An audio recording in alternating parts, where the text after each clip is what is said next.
Hello students, BSc mathematics के इस नए वीडियो लेक्चर में आप सबका स्वागत है। अभी तक हमने डिफरेंशियल इक्वेशन में ये पढ़ लिया है कि किसी डिफरेंशियल इक्वेशन का ऑर्डर क्या होता है, उसकी डिग्री क्या होती है और किसी कर्व से उसके डिफरेंशियल इक्वेशन को कैसे फाइंड किया जा सकता है। अब से जो भी आपका आने वाला वीडियो लेक्चर होने वाला है उसमें हम ये पढ़ने वाले हैं कि अगर कोई डिफरेंशियल इक्वेशन गिवन हो तो उस डिफरेंशियल इक्वेशन को सॉल्व करके कैसे हम उसके कर्व का इक्वेशन फाइंड कर सकते थे। अभी हमने पिछले वीडियो लेक्चर में क्या देखा कि अगर हमारे पास एक गिवन कर्व है तो उस कर्व को कैसे सॉल्व करके उसमें जो आर्बिट्रेरी कांस्टेंट हो सकते हैं उसको कैसे हटा करके हम उसके डिफरेंशियल इक्वेशन को फाइंड कर सकते हैं। लेकिन अब जो आगे आने वाला वीडियो लेक्चर है उसी का रिवर्स होने वाला है कि अब यहाँ पर हमको डिफरेंशियल इक्वेशन गिवन होगा और उस डिफरेंशियल इक्वेशन को सॉल्व करके हम लोग कैसे जो है कर्व का इक्वेशन फाइंड कर सकते हैं। तो इसमें जो हमारा बेसिकली जो सबसे फर्स्ट चैप्टर होता है, फर्स्ट चैप्टर हमारा है differential equation of first order and first degree.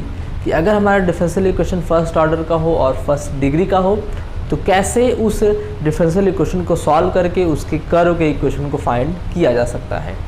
तो अब इसमें भी कई सारे हमारे मेथड हैं कि अगर equation first order first degree का हो तो उसमें हमारे पास हम पढ़ते हैं कि 4 हमारे मेथड होते हैं और उन चारों मेथड से हम कैसे जो है डिफरेंशियल इक्वेशन को फाइंड कर सकते हैं। तो आगे आने वाले जो वीडियो लेक्चर होगा वो एक एक मेथड पर होने वाला है।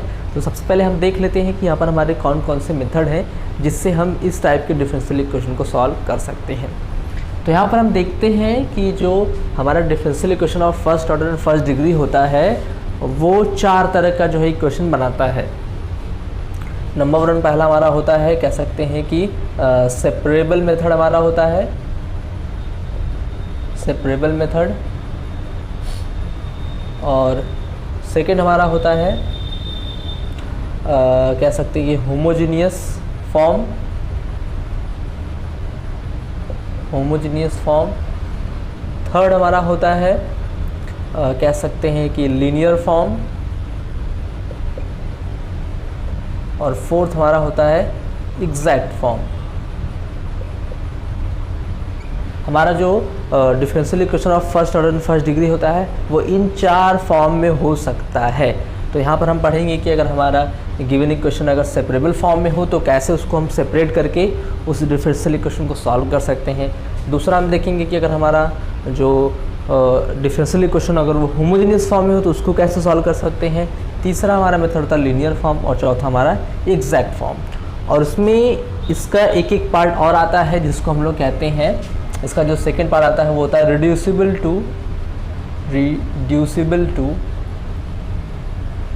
To separable. यानी हमारा जो गिवन इक्वेशन होगा उसको हम रिड्यूस कर सकते हैं सेपरेबल फॉर्म में।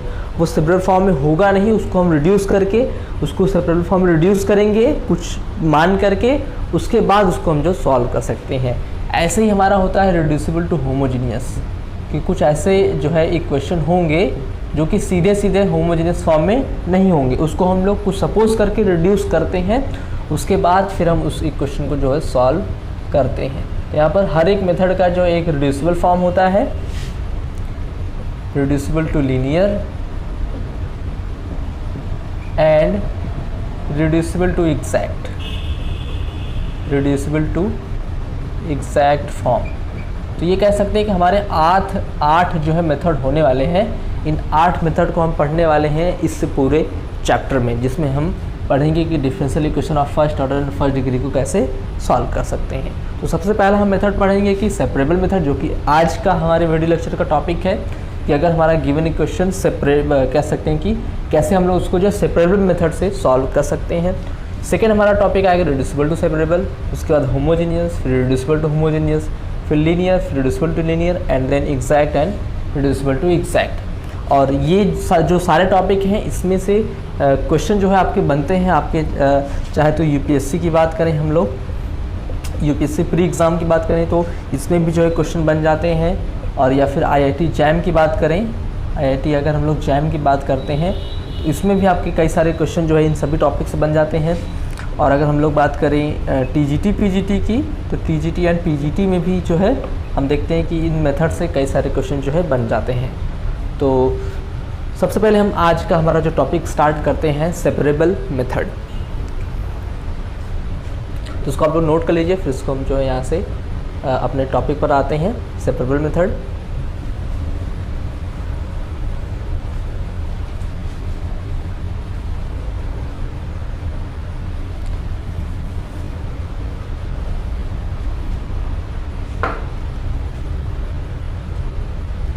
तो हमारा जो पहला टॉपिक होगा solution bye separable method. Separable method यहाँ पर हम कैसे जो है किसी सेपरेबल मेथड से किसी डिफरेंशियल इक्वेशन का सॉल्यूशन फाइंड कर सकते हैं। तो सबसे पहले देख लेते हैं कि इसका वर्किंग रूल क्या होता है। कि यहाँ पर हमारा जो होगा, if the given differential equation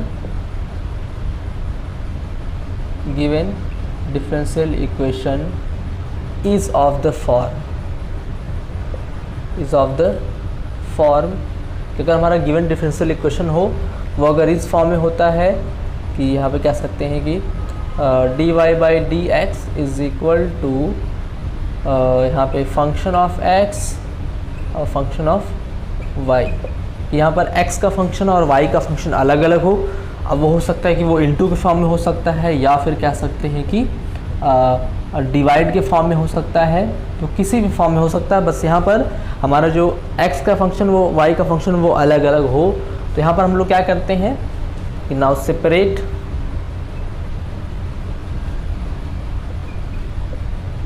the variables. तो यहाँ पे हम वेरिएबल्स को सेपरेट कर लेते हैं, यानी कि x वाले को x के साथ और y वाले को y के साथ ले लेंगे। तो यहाँ पर हम देख रहे हैं कि x का फंक्शन यहाँ पर है तो y को इधर ले लेंगे और x को इधर, यानी जो गिवन इक्वेशन होगा वो इस फॉर्म में आ जाएगा। यहाँ पर कह सकते हैं कि f2y dy is equal to f1x dx। हम y वाले टर्म को इधर ले लेंगे और x वाले टर्म को इधर। तो x वाला कह सकते हैं सेपरेट हो गया, y वाला सेपरेट हो गया। और नाउ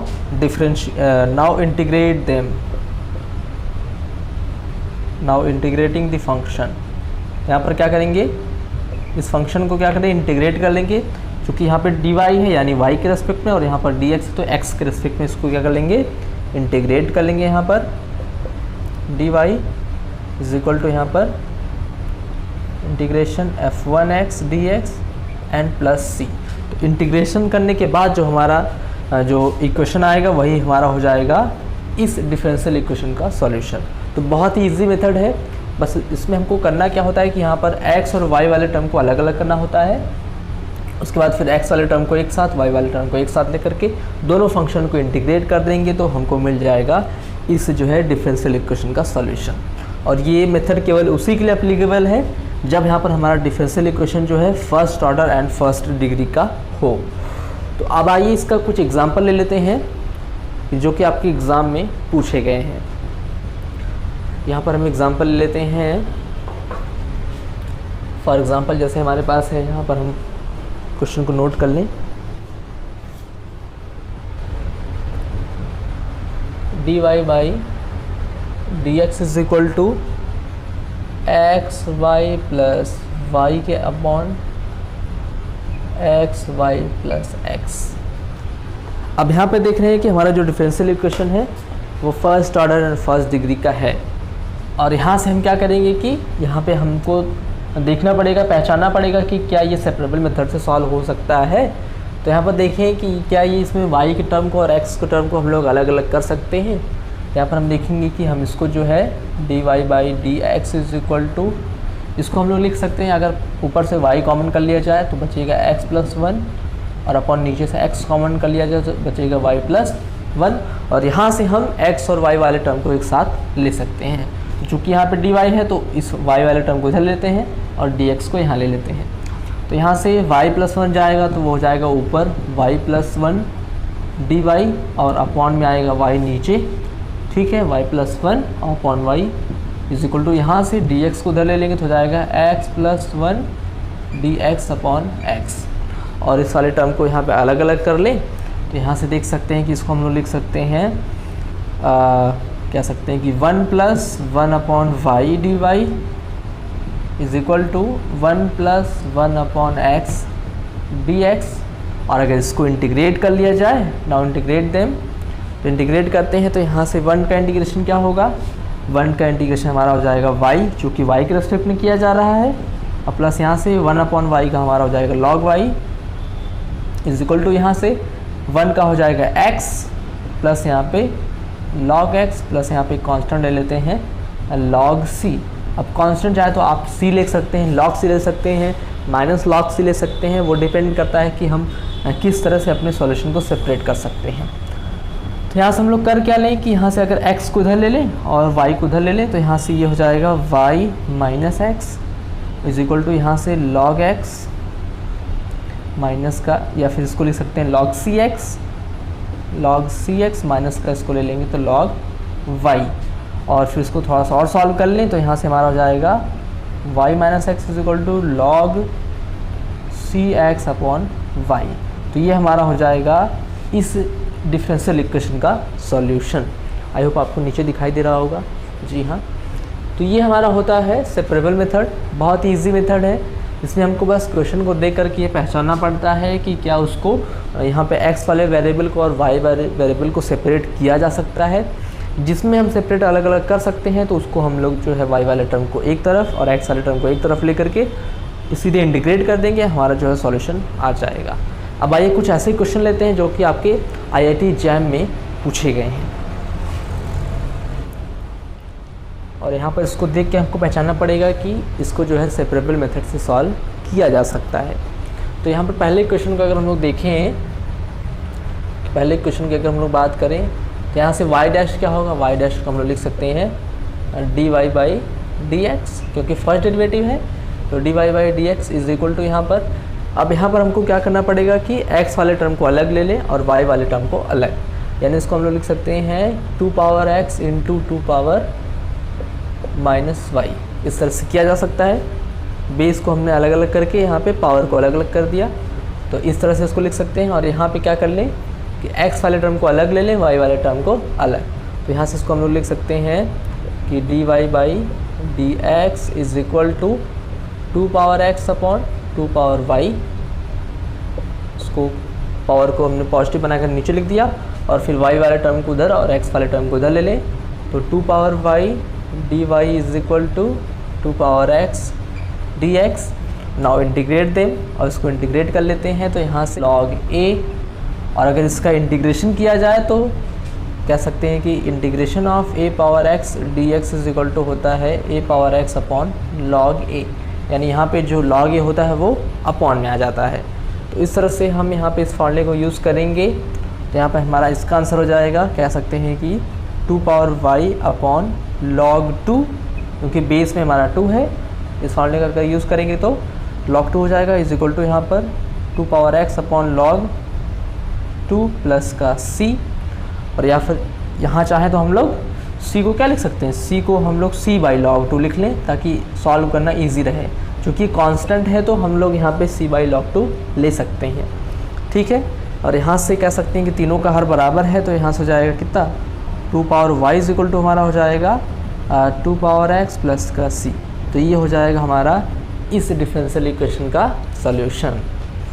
आइए इस वाले क्वेश्चन को देख लें। तो यहाँ पर भी हम इस डिफरेंशियल इक्वेशन को लिख सकते हैं, y डैश को हम लोग लिखेंगे dy बाई dx, और इज इक्वल टू यहाँ पर हो जाएगा माइनस y है, minus y is equal to हो जाएगा माइनस का y स्क्वायर, और यहाँ से इस वाले y टर्म को उधर ले लें, तो यहाँ से कह सकते हैं कि dy by dx is equal to हो जाएगा यहाँ से y माइनस वाई स्क्वायर। अब यहाँ से क्या कर लेंगे कि हम यहाँ से y वाले टर्म को और x वाले टर्म को सेपरेट कर लें। चूँकि यहाँ पर x का तो फंक्शन है नहीं, तो dx को हम लोग सीधे इधर ले लेंगे और y टर्म को इधर, यानी यहाँ से जाएगा dy के अपॉन में y minus y square is equal to यहाँ से dx, यहाँ पे केवल dx बचेगा।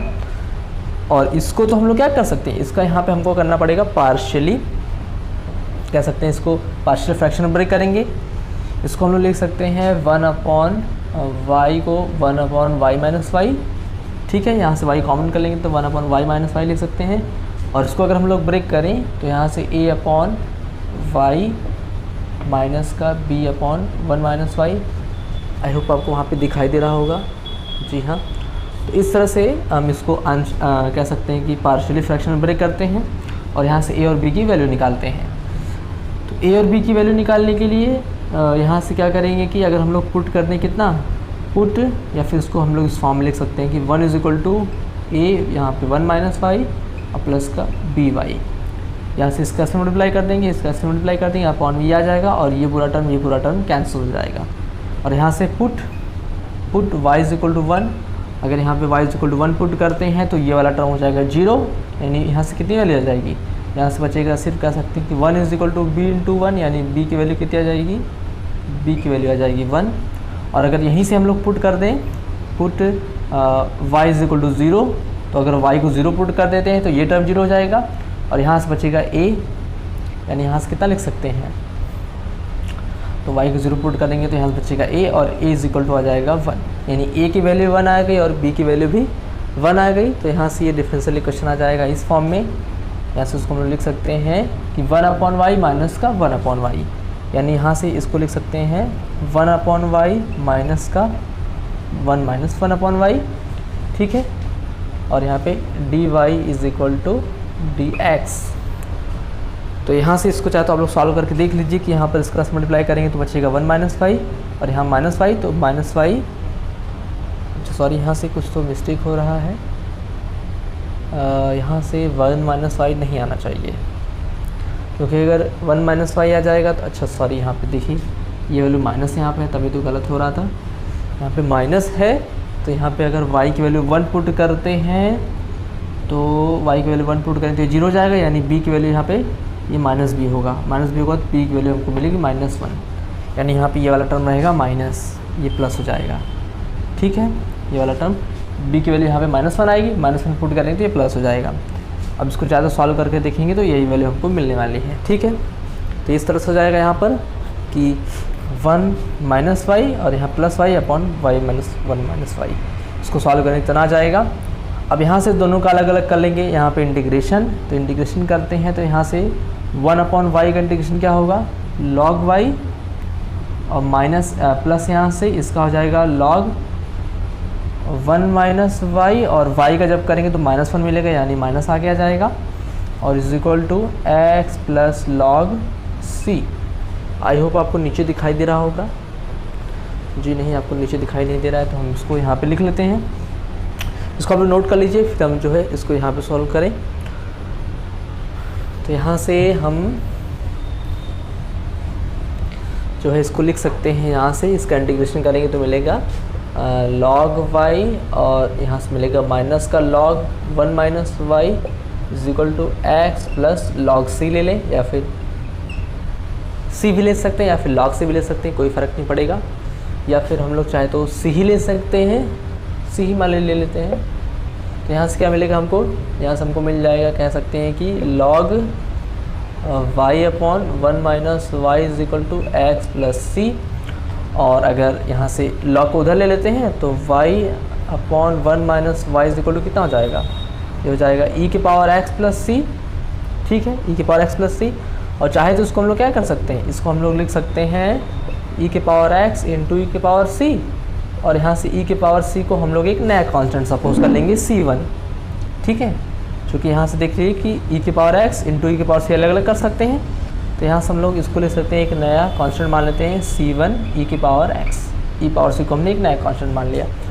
अब यहाँ से हमको y की वैल्यू निकालनी है, तो y इज इक्वल टू कितना हो जाएगा, 1 माइनस वाई को उधर ले लेंगे तो हो जाएगा 1 माइनस वाई और e की पावर x, और यहाँ से अगर हम लोग को y वाला टर्म चाहिए, चूँकि यहाँ c1 भी है, c1 e की पावर x, यहाँ से हमको y वाला टर्म चाहिए तो इसका मल्टीप्लाई करके इस वाले टर्म को उधर ले लेंगे, यानी y प्लस यहाँ से कह सकते हैं कि c1 e की power x into y is equal to हो जाएगा c1 e की पावर x।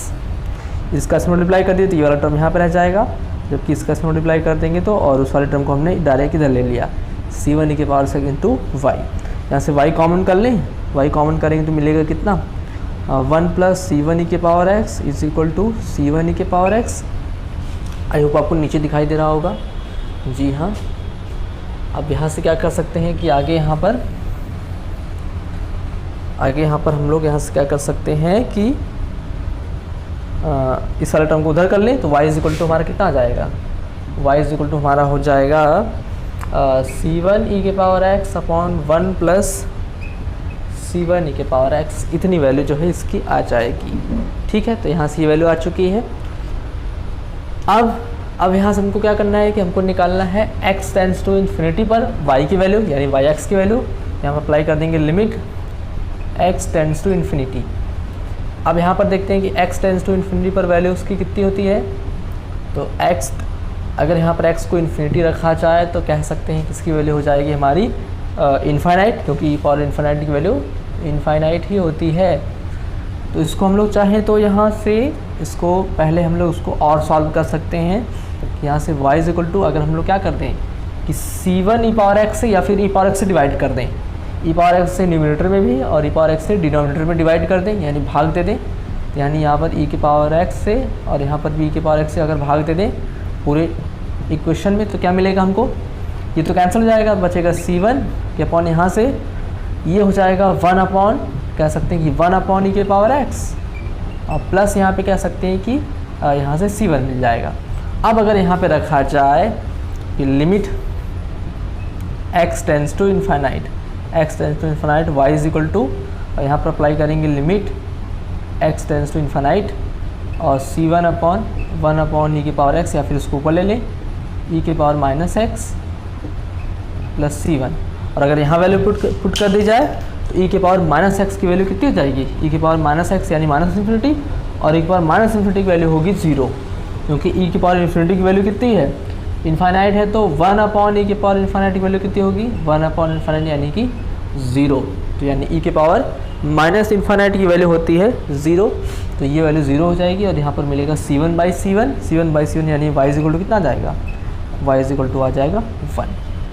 तो ये अच्छा क्वेश्चन था कि यहाँ पर ये गिवन डिफरेंशियल इक्वेशन था, इसको सॉल्व करके हमको बताना था इसकी वैल्यू, तो इसकी वैल्यू आ जाएगी 1। तो ये दो क्वेश्चन हमने जो है लिए आपके, कह सकते हैं कि IIT जैम से। आइए कुछ और क्वेश्चन देख लेते हैं। तो यहाँ पर हमने 2 और क्वेश्चन लिया है, और ये दोनों क्वेश्चन ही आपके IIT जैम एग्ज़ाम में पूछे गए हैं। तो देखिए पहले क्वेश्चन का सॉल्यूशन क्या होगा कि यहाँ पर हमको इस डिफरेंशियल इक्वेशन को सॉल्व करना है और इसकी वैल्यू फाइंड करनी है if y0 is equal to 0। जब यहाँ पर y0 की वैल्यू किसके इक्वल हो, 0 के इक्वल हो। y0 को कहने का मतलब क्या होता है कि हमको पता है कि y जो है किसका फंक्शन होता है, x का, क्योंकि y हमारा डिपेंडेंट वेरिएबल है, जबकि x क्या है, इंडिपेंडेंट वेरिएबल है। यानी यहाँ पर x की वैल्यू क्या लेनी है, x की वैल्यू 0 लेनी है, तो y की वैल्यू 0 हो जाएगी। तो वहाँ पर हमको निकालना है कि इस डिफरेंशियल इक्वेशन का सॉल्यूशन क्या होगा। तो देखिए यहाँ पर कि सबसे पहले हम इसको सॉल्व करेंगे, तो यहाँ पर सॉल्यूशन में कि यहाँ पर हमारे पास दिया हुआ है कि dy by d x is equal to sine x upon y plus 2। अब इसको सॉल्व करने के लिए हम करेंगे क्या कि y वाले टर्म को अलग कर लेंगे, x वाले टर्म को अलग, यानी यहाँ से हो जाएगा y plus 2 d y is equal to sine x d x. और इसका करेंगे इंटीग्रेशन, इसका करें इंटीग्रेशन, तो y प्लस 2 का अगर इंटीग्रेशन करते हैं y के रेस्पेक्ट में, तो y का तो हो जाएगा कितना, y का हो जाएगा वाई स्क्वायर बाई 2 प्लस 2 का हो जाएगा 2y। ठीक है, इज इक्वल टू इतना इंटीग्रेशन तो आपको आना ही चाहिए। और यहाँ से साइन x का करेंगे तो हो जाता है माइनस का कॉस x और प्लस का c, क्योंकि साइन x का डिफरेंशियल होता है कॉस x, लेकिन इंटीग्रेशन होता है माइनस कॉस x। अब यहाँ पर कंडीशन क्या दिया है कि if y0 is equal to 0, तो इफ़ कह सकते हैं कि x is equal to 0 then y is equal to 0। यानी यहाँ पर अगर x को 0 रखा जाए तो y भी क्या आ जाता है, 0 आ जाता है। यानी x को 0 रखेंगे, y की 0 रखेंगे, और देखेंगे c की वैल्यू क्या होगी। तो अगर x को 0 रखेंगे तो cos 0 की वैल्यू हो जाएगी 1, यानी यहाँ से कह सकते हैं कि यहाँ पर हो जाएगा 0 प्लस 0 इज इक्वल टू, यहाँ पर हो जाएगा -1 प्लस का c। देख लीजिए ध्यान से फिर से, y की वैल्यू 0 रखने से ये 0 हो गया, प्लस ये भी 0 हो गया, और यहाँ पर cos 0 की वैल्यू हो जाएगी, कह सकते हैं 1, यानी -1 आ जाएगा, और प्लस का c, यानी यहाँ से c की वैल्यू क्या आ गई, c की वैल्यू आ गई 1। तो c की वैल्यू 1 आ जाती है, तो अब इस c की वैल्यू को यहाँ पर पुट कर देंगे सॉल्यूशन में। हमारा सॉल्यूशन आ जाएगा कि वाई स्क्वायर बाई 2 और प्लस का 2y इज इक्वल टू, कह सकते हैं कि माइनस का cos x -1, सॉरी +1, c की वैल्यू +1 है तो +1। और अगर इसको थोड़ा सा और लिख लें इस तरह से, तो यहाँ से जाएगा 2 से डिवाइड कर दें और कॉस्ट वाले टर्म को इधर ले लें, सॉरी 2 से मल्टीप्लाई कर दें और कॉस्ट वाले टर्म को इधर ले लें, तो यहाँ जाएगा y² प्लस का 4y, 2 से मल्टीप्लाई कर दें 4y और यहाँ से 2 cos x और उसको इधर ले लेते हैं, तो प्लस का 2 cos x is equal to 2। तो ये हो जाएगा हमारा इस डिफरेंशियल इक्वेशन का सॉल्यूशन। आइए नेक्स्ट क्वेश्चन देख लेते हैं कि यहाँ पर हमारा जो गिवन इक्वेशन है वो dy/dx is equal to sine 2x into y के पावर 1/3 है और यहाँ पर भी हमको y0 इज इक्वल टू 0 दिया है, यानी x इज इक्वल टू 0 रखने पर y की वैल्यू 0 हो जाती है। तो उस केस में हमको बताना है कि इस डिफरेंशियल इक्वेशन का सॉल्यूशन क्या होगा। तो यहाँ से भी हम लोग जो है इसको सॉल्व करने के लिए y वाले टर्म को और x वाले टर्म को सेपरेट कर लेंगे।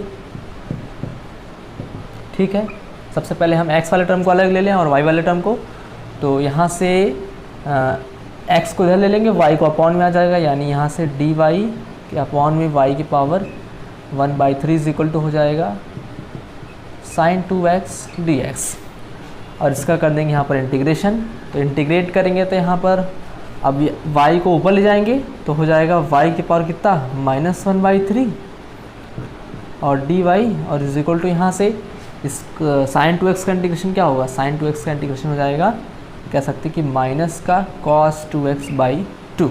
ठीक है, अब प्लस यहाँ पे c। अब इसका इंटीग्रेशन क्या होगा, तो इसका इंटीग्रेशन करेंगे तो पावर का फॉर्मूला लगाएंगे, तो पावर के फॉर्मूले में क्या होता है y की पावर -1/3 है, यानी इसका इंटीग्रेशन करेंगे तो हो जाएगा y की पावर -1/3 प्लस 1, यानी ऐड करते हैं तो 2/3 आ जाएगा, पावर 2/3 आ जाएगा और 2/3 से डिवाइड करेंगे यानी इसके अपॉन में आ जाएगा 2/3 और 3 चला जाएगा ऊपर, 2 आ जाएगा नीचे, यानी इसका आंसर हो जाएगा यहाँ पर कि 3/2 और y की पावर 2/3। पावर में हम लोग 1 ऐड करेंगे तो इसको सॉल्व करेंगे 2/3 आ जाएगा, यानी y की पावर 2/3 और उसी 2/3 को अपॉन में लिखेंगे, 2/3 अपॉन लिखेंगे तो 3 आ जाएगा ऊपर, यानी इतना आ जाएगा और y इज इक्वल टू यहाँ पर माइनस का cos 2x अपॉन 2 प्लस का c। अब यहाँ पे कंडीशन क्या दिया हुआ है, कंडीशन ये दिया है कि if x is equal to 0 and y is equal to 0, यानी यहाँ पर कि जब x को 0 रखा जाता है तो y भी क्या होता है, y भी 0 आ जाता है। तो इन दोनों केस में c की वैल्यू हमको निकालनी है, तो y 0 रखेंगे तो ये वाला टर्म तो 0 हो जाएगा, इज इक्वल टू यहाँ से cos 2 इंटू 0 यानी cos 0 और cos 0 की वैल्यू हो जाएगी 1, यानी यहाँ पे -1/2 कह सकते हैं, -1/2 प्लस c, यानी c की वैल्यू कितनी आ जाएगी, c की वैल्यू आ जाएगी 1/2 और c की वैल्यू को अगर यहाँ पर रख लेते हैं तो ये हो जाएगा और सॉल्यूशन आ जाएगा 3/2 और y की पावर 2/3 इज इक्वल टू यहाँ से माइनस का cos 2x अपॉन 2 और प्लस 1/2। ठीक है, इतना ही आ जाएगा, c की वैल्यू 1/2 आ चुकी है, c की वैल्यू को हमने सॉल्यूशन में पुट कर दिया। इसको थोड़ा सिंप्लीफाई कर लें तो -1/2 कॉमन कर लें तो 3/2 y की power 2/3 is equal to -1/2 common कर लेंगे तो उसको ले सकते हैं माइनस का cos 2x। ठीक है, और 1 माइनस cos 2x/2 की वैल्यू क्या होती है, या फिर 2 को अंदर बाहर ना लेकर के अंदर ही रहने दें, केवल माइनस कॉमन करें तो इसकी वैल्यू होती है कितनी, इसकी वैल्यू होती है sin²x। ठीक है, sin²x होती है, यानी यहाँ से कह सकते हैं कि 3/2 और y के पावर 2/3 इज इक्वल टू हो जाएगा sin²x और इसका ये जो सॉल्यूशन हो जाता है। अभी sin²x कैसे होता है, इसका फॉर्मूला हमको पता है, तो हम जानते हैं कि cos 2x को हम लोग क्या लिखते हैं, cos 2x को लिखते हैं cos² माइनस का sin²x, और अगर दोनों को साइन में चेंज किया जाए तो यहाँ से हो जाएगा cos 2x is equal to 1 minus 2 sin²x, और यहाँ से अगर sin²x की वैल्यू निकाली जाए तो sin²x की वैल्यू आ जाती है 1 माइनस cos 2x/2, तो इसी को हमने लिख दिया sin²x। तो यहाँ से अगर 2/3 को उधर ले लें तो y की पावर 2/3 इज इक्वल टू हो जाएगा हमारा 2/3 sin²x। तो ये हो जाएगा हमारा इस डिफरेंशियल इक्वेशन का सॉल्यूशन। तो आई होप आपको ये क्वेश्चन में अच्छी तरह से क्लियर हो गया होगा। तो इस वीडियो लेक्चर में हमने देखा कि सेपरेबल मेथड क्या होता है, कैसे हम लोग जो है फर्स्ट ऑर्डर और फर्स्ट डिग्री के डिफरेंशियल इक्वेशन को सेपरेबल मेथड के थ्रू सॉल्व कर सकते हैं, जिसमें हमने 4 आपके IIT JAM के क्वेश्चन भी लिए जो कि आपके ये IIT JAM में पूछे गए हैं। 2 क्वेश्चन तो यहाँ पर हमने जो लिया वो जो है ऑब्जेक्टिव थे, और 2 क्वेश्चन जो है डिस्क्रिप्टिव थे। यानी IIT JAM में हमको पता है कि 2 तरह के क्वेश्चन आते हैं, ऑब्जेक्टिव और सब्जेक्टिव दोनों। तो 2 क्वेश्चन हमने यहाँ पे जो लिया था वो पहला दूसरा वो दोनों ऑब्जेक्टिव था, जबकि ये दोनों क्वेश्चन जो है सब्जेक्टिव थे।